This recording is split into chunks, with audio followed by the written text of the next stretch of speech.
Hello, কেমন আছো সবাই? আমি আবার হাজির হলাম কাটাকুটির একদম ফাটাফাটি একটা ব্লগ নিয়ে। আজ সকালে উঠে আমি ঘরের কিছু পুরনো কৌটো বাটি নিয়ে বসে পড়েছিলাম। এই জিনিসগুলো একসময় না আমার ভীষণ কাছের জিনিস ছিল। আসলে এইগুলো হায়দ্রাবাদে থাকার সময় আমার নিত্যদিনের সঙ্গী ছিল। হায়দ্রাবাদ থেকে ফেরার পর এগুলো বস্তাবন্দি হয়ে পড়েছিল। কারণটা খুবই সাধারণ, কারণ ফেরার পর বেশিরভাগ সময়ই আমি বাড়িতেই ছিলাম। আর তার ওপর বাড়িতে এমনিতেই অনেক বাসনকোসন আছে, ফলে এই কৌটো বাটিগুলো আর আলাদা করে কখনোই দরকার পড়েনি। এবার যখন শেষবার দিল্লিতে গিয়েছিলাম, সেখানে আগে থেকেই ঘরের সমস্ত জিনিস ছিল, তাই বাড়ি থেকে নতুন কিছু জিনিস নিয়ে যাওয়ার তেমন প্রয়োজন পড়েনি। আর ফেরার সময়ও ঝামেলা ছিল না, মানে ওইসব জিনিসপত্র আবার গুছিয়ে নিয়ে এসো, এই ঝামেলাটা আমার সেরকম ছিল না এবারে। তাই এগুলো সময়ের সঙ্গে সঙ্গে এইভাবে ব্যাগেতেই থেকে গিয়েছিল।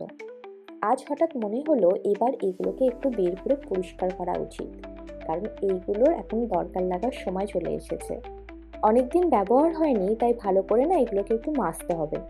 আসলে এগুলো না আমি একটা একটা করে ব্যাগ থেকে বার করছিলাম আর দেখছিলাম আমার কাছে কি কি জিনিস আছে আর নতুন করে কি কি কিনতে হবে আমায়। এগুলো আবার এখন ব্যাগেতেই রেখে দিই, এগুলোকে ভালো করে পরিষ্কার করতে হবে। এই ফাঁকে তোমাদের একবার দেখিয়ে দিই, এই দেখো, এইগুলো হচ্ছে আমি যেগুলো নিজের হাতে ধূপ তৈরি করেছিলাম সেইগুলো।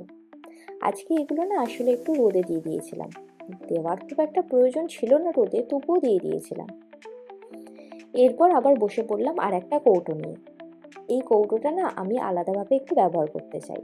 তার কারণ হচ্ছে কৌটোটার ঢাকাটা ফেটে গেছে। ভাবছি এর মধ্যে হাতা খুন্তি এই জিনিসগুলো রাখবো, তাই চাইছি কৌটোটা একটু সুন্দর করে রং করতে। কিন্তু একটা সমস্যা হচ্ছে, এই কৌটোটার গায়ে লাগানো স্টিকারটা কিছুতেই খুলছে না।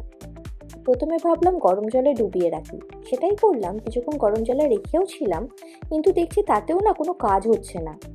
তারপর হঠাৎ মনে পড়লো অনলাইনে না কোথাও একটা হেয়ার ড্রায়ারে হ্যাক দেখেছিলাম। ভাবলাম না হয় সেটাই ট্রাই করে দেখি। চেষ্টাও করলাম, কিন্তু তাতেও স্টিকারটা একদম নড়ছে না। শেষে বুঝলাম এই কাজটা আমার একার দ্বারা হবে না, মায়ের হেল্প লাগবেই। দেখি মাকে বলে যদি মা খুলে দিতে পারে। এইভাবেই আমার আজকে সকালটা কেটে গিয়েছিল। পুরনো জিনিস বের করা, সেগুলোকে পরিষ্কার করা, এইসব জিনিসপত্র নিয়ে হয়ে গেল আজকের দিন শেষ আমার। আজকের ব্লগ তাহলে এই পর্যন্তই।